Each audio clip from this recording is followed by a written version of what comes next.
বাথরুমে রোমান্টিক সেটা রিক্রিয়েট কোলাইট করেছি এইভাবে এনে চুষে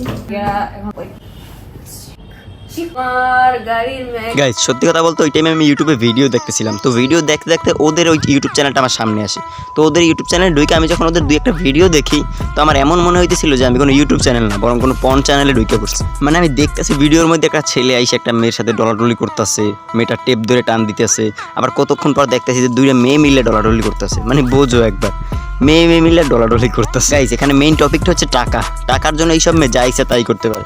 ভাইরে ভাই, বর্তমানে হচ্ছে ইন্টারনেটের জগৎ, টাকা ইনকাম করার হাজারো পদ্ধতি আছে। তো তোরা সেই ভালো পদ্ধতিগুলো কাজে লাগাই টাকা ইনকাম কর। মানে শুধুমাত্র টাকার জন্য ওরা ভাই বোনে মিলে নষ্টামি ভিডিও বানাইতেছে, শুয়োরের বাচ্চা। এই ভিডিওটা দেখে এক ভদ্রলোক কমেন্ট করছে, আপু আপনার শাওয়াটা তো কালা কেন? গাইস বোঝো একবার কতটা তীক্ষ্ণ নজর দিয়ে এই ভদ্রলোক ওই মাগির ভিডিওটা দেখছে। তো যে ভদ্রলোক এই কমেন্টটা করছেন আপনাকে অবশ্যই ধন্যবাদ।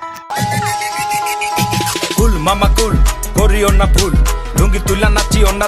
কি রে ভাই, কিছুই তো বুঝলাম না। মা বেরি খাইতেছে আর ছেলে একটা মোবাইল নিয়ে ব্যাঙের মতো লাফাইতেছে। মানে তোরা তোদের এই ভিডিও দিয়ে তোদের অডিয়েন্সে কি বুঝাইতে চাস? মানে তোরা অনেক স্মার্ট, তোরা অনেক হ্যান্ডসাম। আচ্ছা গাইস তোমাদের সবাইকে আমি একটা সুসংবাদ দিব, সেটা হচ্ছে যে তোমরা সবাই জানো বিগত কয়েক মাস ধরে ইহুদি রাষ্ট্র ইসরায়েল আমাদের ফিলিস্তিনি ভাইদের উপর কি পরিমাণ অত্যাচার করতেছে। তো সেদিন যে ঘটনাটা ঘটছে এই মাসের মেবি 7 তারিখে, ফিলিস্তিনি রাষ্ট্রের হামাসের এক সৈন্য ইসরায়েলি এক সৈন্যের উপর স্নাইপার হামলা করে। গাইস ভিডিওটা তোমাদের একটু দেখাই, নয়তো তোমরা বুঝবা না। সংগঠনটি যাতে দেখা যায় গাজার আল জেইতুন এলাকায় টহল দিচ্ছে ইসরায়েলি সামরিক বাহিনী। দলের সমস্ত স্নাইপার রাইফেল গুলি করে কাশেম ব্রিগেডের এক বাইরে ভাই কাণ্ডটা দেখো একবার, স্নাইপারের বুলেটটা লাগার পর সাথে সাথে পেটের মধ্যে আগুন ধরে। তো আজকের ভিডিও এ পর্যন্তই। যদি ভিডিওটা একটু ভালো লেগে থাকে তাহলে অবশ্যই একটা লাইক করে দিও, আর নতুন চ্যানেল হিসেবে চ্যানেলটা সাবস্ক্রাইব করে দিও।